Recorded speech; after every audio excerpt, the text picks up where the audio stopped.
আমরা শহীদ পরিবার, পুলিশ আমাদেরকে বকা দেয়। বিচার পাবে বাবু, আমাদের সামনে কোনো রক্তের মূল্য নেই। ডাইরেক্ট বলে ওই সাহসটা কিভাবে পাইলো?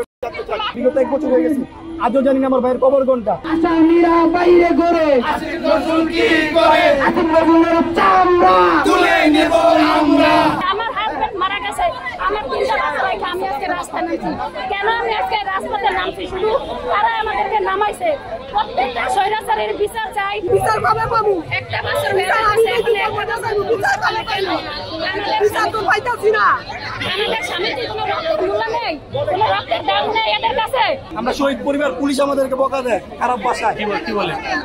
ডাইরেক্ট বলে খারাপ ভাষা বকা আছে। এটার পুলিশের নাম অঞ্জয়, আমি ছবিগুলো রাখছি তার, এখন সে এখানে নাই। কিভাবে এই বকাটা দেওয়ার সাহস পায় বলেন? আজকে আমাদের শহীদ পরিবার রক্তের বিনিময় এই ইন্টিগ্রিম সরকার, তাহলে আজকে আমরা আমাদের দাবি জানাইতে আসছি। আমাদের ভাইদের আসামি যে সরাসরি আমাদের ভাইকে গুলি করছে, সে পুলিশ কিভাবে জানিয়ে জানা পায়? এখন ঊর্ধ্বতন কর্মকর্তাকে জানিয়েছেন কিনা? তার সিনিয়র জানাবে, তার সিনিয়র যে আছে তাকে জানাচ্ছে। আমরা এখানে আসার সাথে সাথে আমার সামনে ওই পুলিশটা আমাদেরকে বকা দিয়ে বলছে শহীদ পরিবার সব পড়া। এটা কি বলবো বলেন? ওই সাহসটা কিভাবে পাইলো? আমি জানতে চাই। ও আওয়ামী লীগের দোষ হবে, নাহলে এভাবে সাহস পাবে না। ওর নাম অঞ্জয়। অঞ্জয়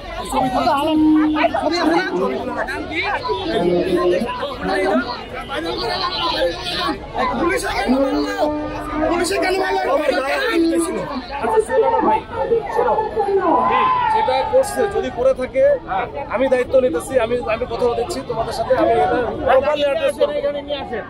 এই দাঁড়ান ভাই, আমি কথা বলতেছি। আচ্ছা বলেন। আপনি বলেন না কথা বলি ভাই, কথাটা শুনি না। ঠিক আছে স্যার, আপনি বলেন। এটা হচ্ছে সত্যি কথা। তোমরা তো মনে করো তোমার ভাই যখন হচ্ছে শহীদ হয়েছে, এই যে তোমরা তো সর্বোচ্চ ত্যাগ স্বীকার করছো সেইখানে। আমার ভাই যে কথা বলো, আমি আমার ভাইয়ের বুদ্ধিজীবী অবস্থান রাখেন। আমার ভাই 1 বছরও জানি না, বিগত 1 বছর হয়ে গেছে, আজও জানি না আমার ভাইয়ের কবর কোনটা। আমার ভাই 8 জুলাই বাসাতে পেরেছে, লাস্ট হয় না। এর থেকে কষ্ট ভাই আছে বলেন স্যার?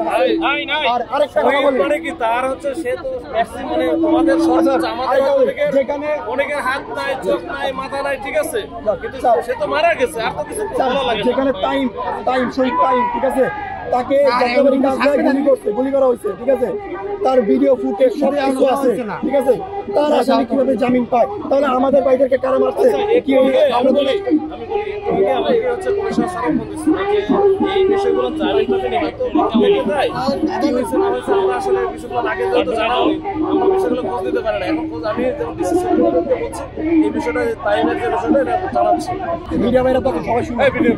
কি বলেন? আমাদের শহীদ পরিবাররা বিগত 1 বছরে মিডিয়ার সামনে উপদেষ্টারা, এই প্রশাসনের যত লোক আছে, যত উপদেষ্টা আছে, যত সংগঠন আছে, যত সমন্বয়ক আছে, যারা মিডিয়ার সামনে শহীদ পরিবারকে এই করবে সেই বাট কিচ্ছু করে নাই, বাস্তবে একটা মিল পায় না। আজও আমাদের একটা কাজ করো, শোনো, আমরা তো সম্মানের জায়গায় আছি, সম্মানের জায়গায় ছিল স্যার। আমরা আজকে বিচার পাইতাম, আজকে আমাদের বাইরে কবরের সম্মান পাইতাম, ঠিক আছে, এগুলো কিচ্ছু পাই না। সম্মানের জায়গায় থাকলে আজকে আপনাদের পুলিশ আমাদেরকে কি হয়েছে এটা আমরা পরে দেখতেছি। যেটা হয়ে গেছে আসলে আমি এখন বলতে পারবো না, যেটা আমি ছিলাম না। এখন যেহেতু আসছি, তারপরে একটা কাজ করো, এই জায়গাটা এমনি খুবই সেন্সিটিভ জায়গা, এইখানে করে আমাদের দেশের বিরুদ্ধে